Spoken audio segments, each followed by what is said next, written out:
Welcome to a conversation with a community leader, sponsored by Leadership Kitsap. I'm Cary, Bozeman, the host, and I'm the former mayor of both Bremerton and Bellevue, Washington.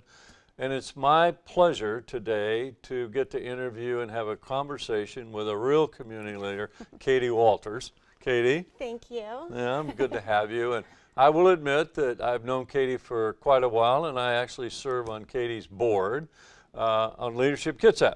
So I'm a big fan and a big admirer of yours, Katie. Communities only move forward when they have people like you and others that are leaders in our community, and you're certainly a leader. So welcome to a conversation with a community leader, and that's you. Before we get into your myriad of activities, and I'm aware of some of the past ones and the current ones, where are you from? Where'd you grow up? What brought you to Kitsap County? Or were you born here? I was born in Spokane and raised in Montana, in Helena, Montana, and went to college. Well, did your parents move from Spokane to Montana? They did. My dad was a station manager for Northwest Airlines and wanted to retire in Montana. Oh, I'll be darned. He was a manager for Northwest Airlines? Yes. What'd your mom do? And my mom actually had her own cooking television show in the 50s. Whoa. Yes, early days. In Spokane? No, in Bakersfield, California. Oh my And gosh. she moved up to Spokane where she met my dad. I drove through Bakersfield one time. She was the food editor for the Spokesman Review. She was Dorothy Dean. I'll be darned. Yeah. Does she still engage in any of that kind of thing? They both have passed. Oh, they both passed? Yep. What was it like growing up in Montana? Oh, amazing. Was it? Yeah, except it was pre-internet, so Yeah. you had to wait for the Spiegel catalog to come to get the good stuff. But no, it was really great. It was a small town and just so many opportunities. It was. How old were you when you left? College. I went you went to college. Yeah, I left when I went to college. I went to back to Spokane to Gonzaga. Okay, so you graduated from Gonzaga? Yes. What did you get a degree in? In public relations. Oh. Yeah. Did you have an idea what you wanted to do with that degree? I thought I might want to teach, so then I went on to WSU, went to Wazoo, and got my master's in communications. I'll be darned. Yeah. Well, that's a good communication school. Yes, One of the excellent, best. absolutely. Yeah. Yeah. So what happened after that?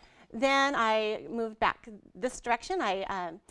At Gonzaga, I fell in love with a guy from Suquamish. Yeah, yeah. And so he got a job at the shipyard as an engineer, and I followed him out here, and we got married. And so I did advertising. I worked in an advertising agency in downtown Seattle. Oh, you did? When I first graduated. And Yeah. What firm did you work for? Do you remember? Brems Eastman Glade. Yeah, Well, and since they've, Yeah, I ran a big nonprofit organization in Seattle for many years, and we had a lot of good advertising agencies that would work with us pro bono. Oh, and wow. Yeah, it was Yeah. nice. So okay, came back, went to college, met your husband, fell in love, went to Washington State, got your master's degree in public relations, wanted to be in communication, and then I assume your husband got hired over here. Oh, yes. Is that how you got to Kitsap County? Yeah, absolutely. That's what I'm trying to get at. So he's actually fourth generation shipyard. Oh, he is? Yes. Wow. So he grew up in Bremerton? He grew up here. He went to North Kitsap High School, and Well, he's local. he's a local boy. Yeah. And wanted to come home, and I love it. So. You know, it's amazing about the shipyard. Bremerton, for so many years, most of its life was a company town. The company happened to be the shipyard. Yeah. And so many people I've met are multi-generational employees of the shipyard. Yeah, absolutely. There's a loyalty there. There's a belief that you're doing something good for your country, which you are. It's amazing how that generation after generation have worked in by and large the company town. Absolutely. So how long have you guys been here? How long? Over 30 years. Oh, you've been over 30 years Yeah, so it's here. hometown. All right. So I know before we get into Leadership Kitsap, you've done some other things before Leadership Kitsap. Tell me about your career. when you came over here? All right, so I worked retail when I came over here, the Bon Marché, which then Oh my God. I know that My dates wife's been in retail that- for 30 years. That's right, that dates me. I worked at Nordstrom in college, and then I worked at Olympic College. I was an adjunct professor in communication studies for many years. Oh, how many years were you at? So a total of 8. It's kind of broken up because I stayed at home with my children when they were little, and then I went back. Well, Olympic College is what attracted me here. Yeah. I took on what I thought was a kind of a part-time gig when I was between careers, getting the foundation established. In 1996, I'm going to date myself here. I came over. I was commuting from Seattle, and we got the foundation going, and it was pretty successful our first year. And they asked me if I'd like to stay on, and I really loved working at the college. I thought it was great, and so I said, sure. And I stayed 5 or 6 years. So I was there at the same time. were you there at the same time? I'll be darned. Well, it was a great place to work, and I loved being there. And now it's really changing and getting better. It's amazing. We got new buildings. And David Mitchell was just a wonderful president. I really liked David a lot. We were good friends. What do you do when you're not working? You're working all the time, but what do you do when you're not working? When I'm not working, I really enjoy traveling. And I think also just downtime, I really love the Clear Creek Trail system in Silverdale. I think it's kind of a hidden gem. Where have you traveled? I've traveled to Greece and Italy and Japan. Yeah. Is there some place you'd like to go that you haven't? I think I'd like to go to Portugal.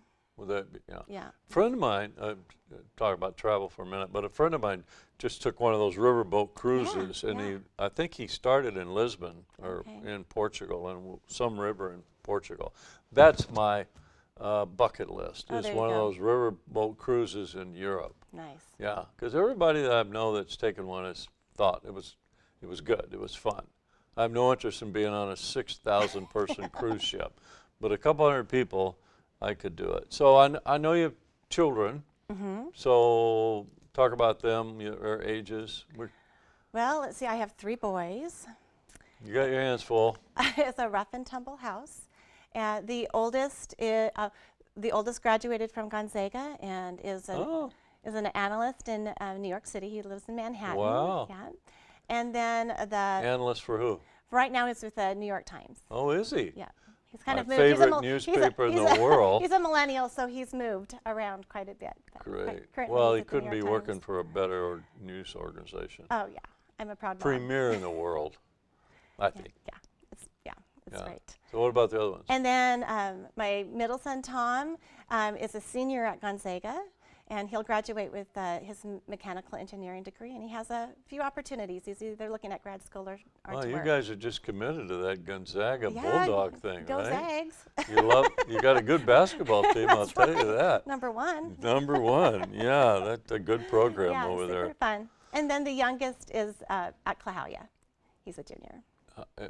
Junior. Yeah, Okay. so he'll graduate next year. All right. Well, you don't look old enough to have kids out of college, so. Oh, thanks. But you should be proud. You and your husband, I'm sure, are proud of your children. Very. So let's talk about leadership. I have studied and admired leaders all my life. I always wanted to try to be one. I've had some success, but I've had some failures in that regard too. But I just think leadership is the key to change. And there's some bad leaders we know in our history if you read history books, but there are a lot of great leaders that have created this change. And so I'm a big fan of an organization that helps create leadership in a community. And you're the CEO, executive director of an organization called Leadership Kitsap. Let's talk about that. What is Leadership Kitsap? So Leadership Kitsap is our community civic leadership program.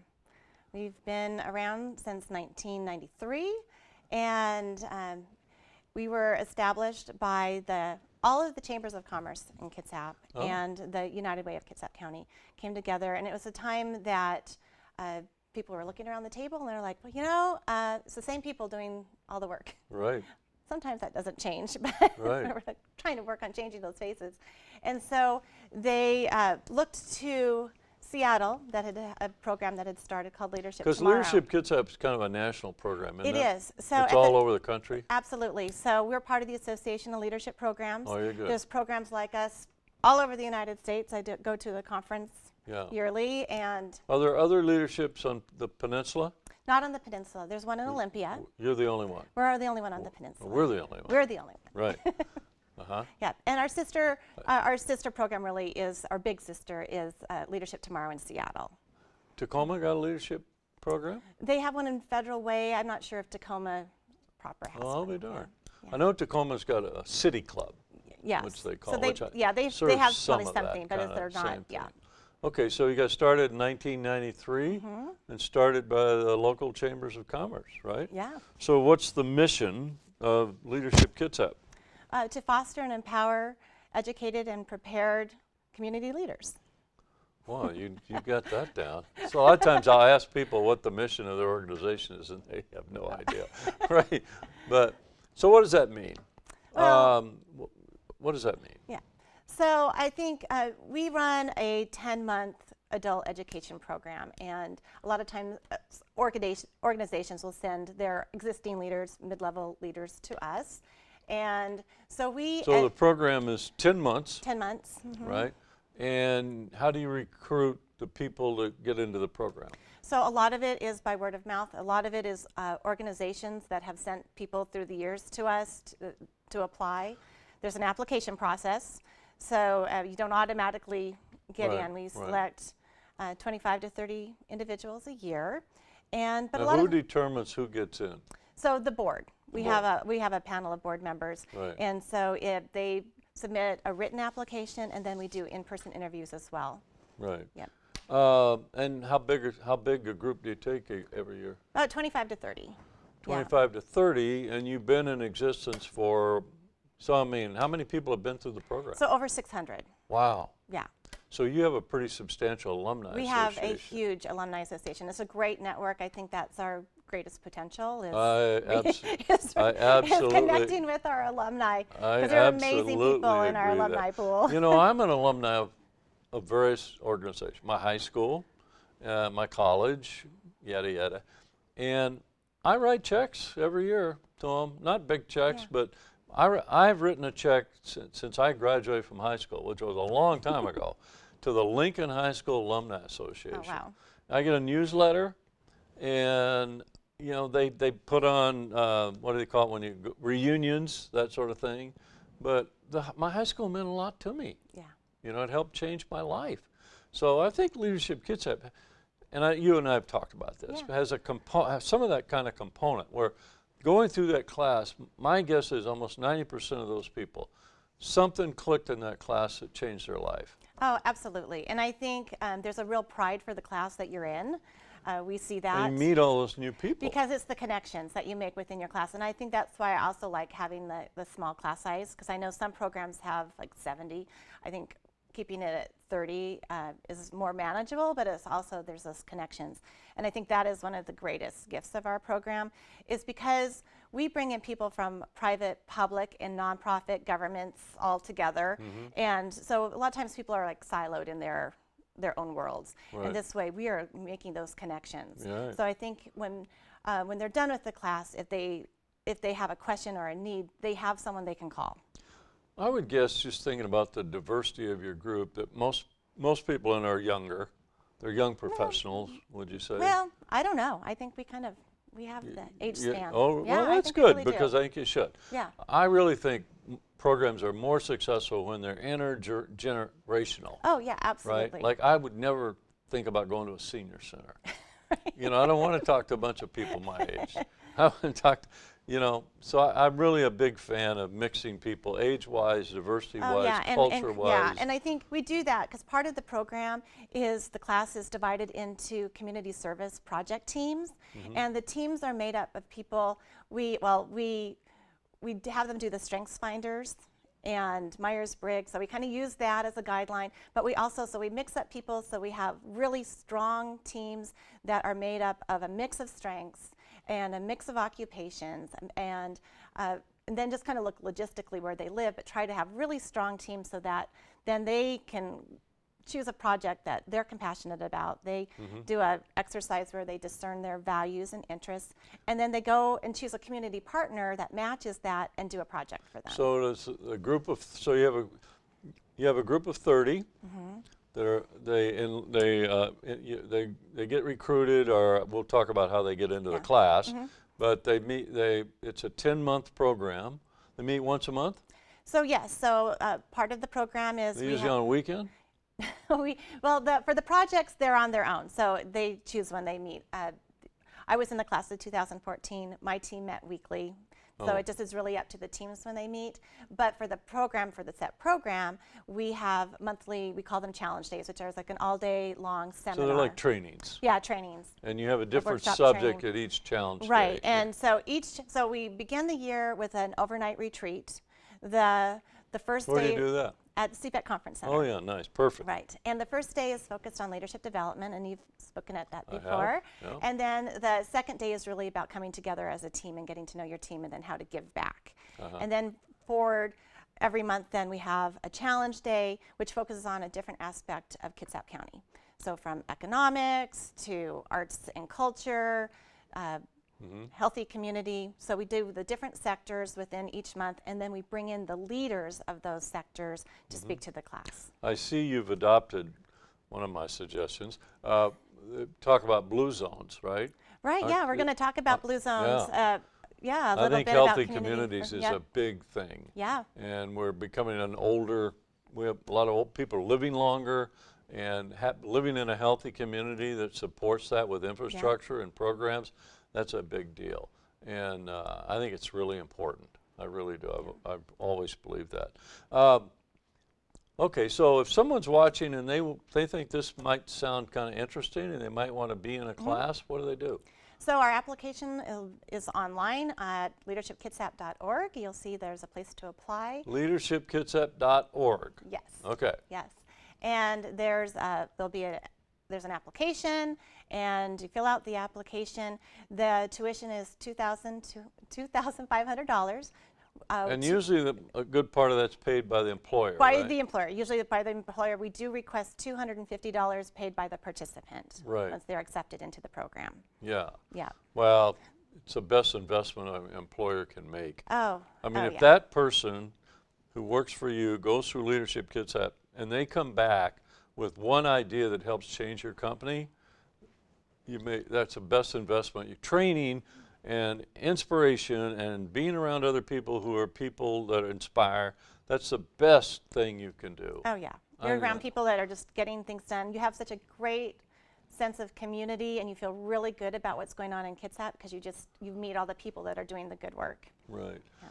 So Leadership Kitsap is a nonprofit organization, and I happen to know you're the only staff member, I think, of Leadership Kitsap. You have a part-time person that helps you. We have some contract help. We have a contract bookkeeper and a contract community engagement manager. Right.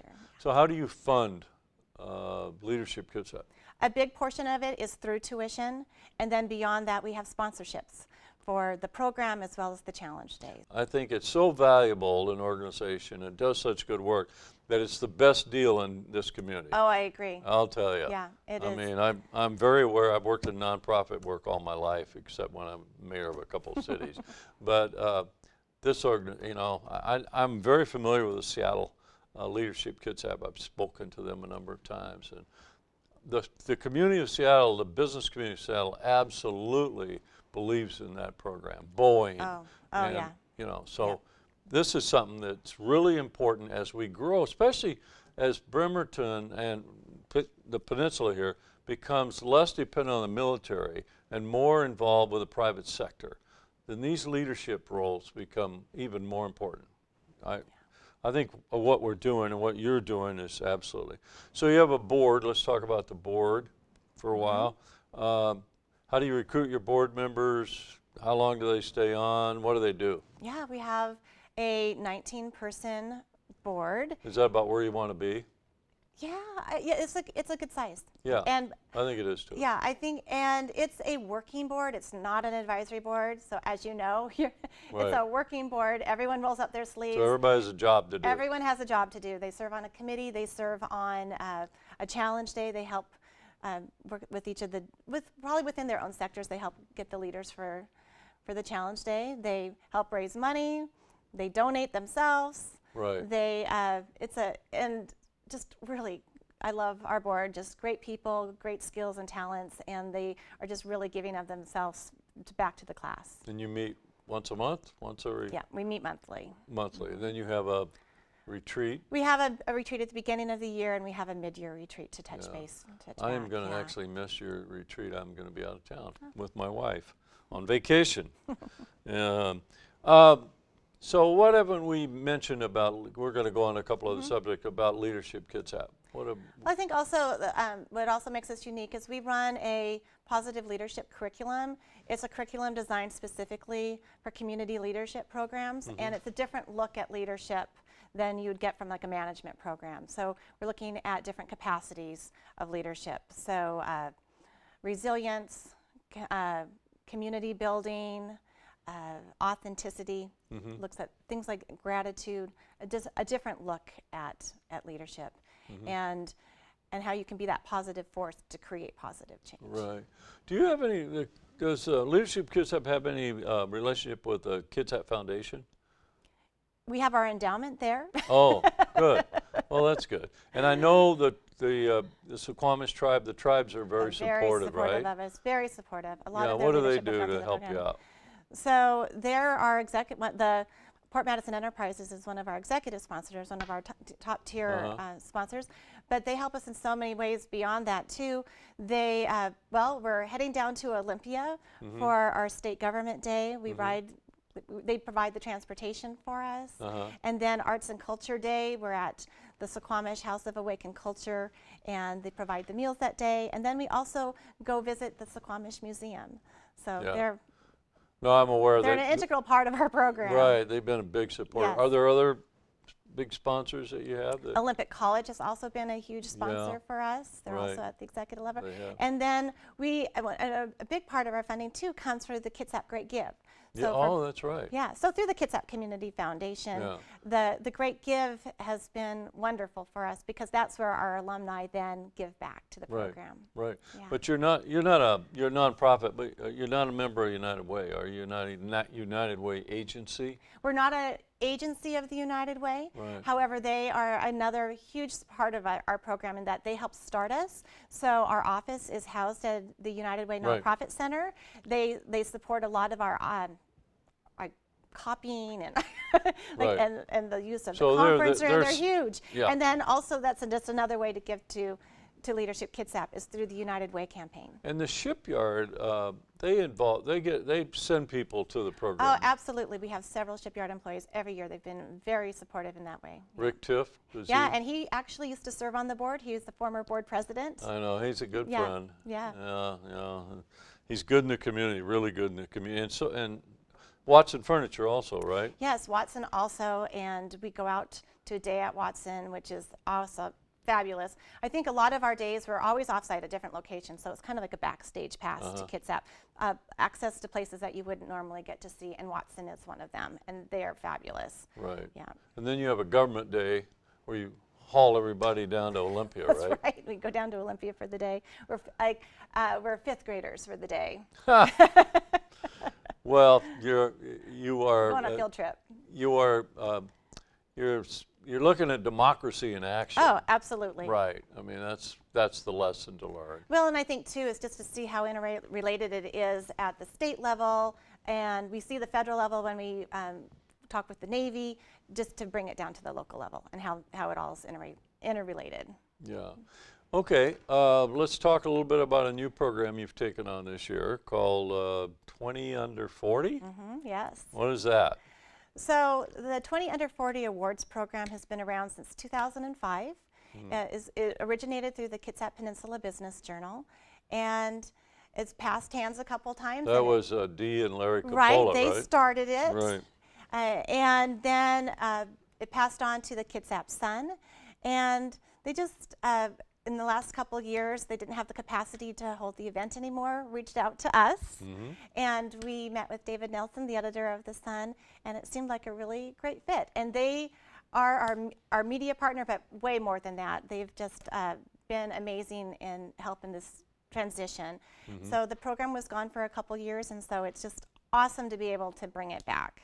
Yeah. I think it was something that the community missed, and it's such an important way to recognize. So 20 under 40 means you're 20 people in our community that are under 40 years old, Right. that are displaying leadership, or what's the criteria for? Right, so they're exceptional, 20 exceptional business leaders under the age of 40. They are really doing something beyond just being amazing at their jobs. They are giving back to the community. So oh my gosh, an amazing group of individuals that are being honored this year, and it was highly competitive. Let's talk about that process, because I've seen that program in other communities, and I've walked into people's offices where they had their plaque on the wall, so they're proud of it. Right? Absolutely. So how does someone get to be considered to be selected as one of the winners of because it's only 20? Right. So how does that work? In the fall, we put out a call for nominations. We've been working with all of the chambers of commerce across Kitsap Peninsula and getting the word out. We've also spoken to a lot of Rotary organizations, green drinks, to get the word out. And then it's a very simple nomination process. The nomination form also sits on our website at leadershipkitsap.org. There's a 20 under 40 tab. And simple to nominate someone. And if you're not sure if they're... And the Sun runs Right. ads, right? Yeah, the Sun supports us that way too, Right. and the chambers to put the word out. And we collect all these nominations. We had almost 100 nominations. Wow. And through that, then we go back to the person who's nominated, and they have to, say, yes, I'm under 40. Yeah. If not, they're flattered. Right. And Yeah. and then they fill out a more extensive application because they know themselves. And So then you have a committee of people that look through these applications. So we have an independent panel of judges, a diverse group of business leaders. Right. You don't interview them. You just use their application. No, it's just from the application. Right. And oh my goodness, our judges, what an amazing group of people, and the time. I'm so grateful for their time. Probably took them all day, huh? It took them, yes, and they really deliberated over every application. Oh, that's good. Yeah. And if people don't get selected one year, they can go Oh, back. absolutely. So we hope that if they didn't get selected this year, that they will be nominated again next year. You've got you have a big event at the end of this, We right? have a huge event at the end of this. So we just had a VIP event where the honorees got to meet each other, which I think is a special. It's a nice networking thing for Oh, them. great networking. We were able to take their headshots and interview. And then January 30th at the Kitsap Conference Center, we're going to have our big January awards. 30th. January 30th. Yeah. Again, tickets are available on our website. Yeah. And we're going to honor the 20. And it's going to be a fun young evening. We're at the Kitsap Conference Center. They're helping sponsor the event. They've been amazing. And we'll have heavy hors d'oeuvres, no host bar, live music by Ranger and the Rearrangers, opportunity to take some photos. It's just going to it'll be fun. And then we'll go into the room for the awards ceremony, and we'll have a keynote presentation, and then I would say a little bit something about each of the awardees. It's going to be a lovely Yeah, it's a evening. great program, and you've done a great job. Katie, we're getting down to the end here, running out of time. So congratulations. Thank you. Thank you. great And thank to- you for your service. Absolutely. So this has been another conversation with a community leader. We'll see you next time. We're sponsored by Leadership Kitsap. I'm Cary Bozeman, and we'll see you next time on A Conversation with a Community Leader.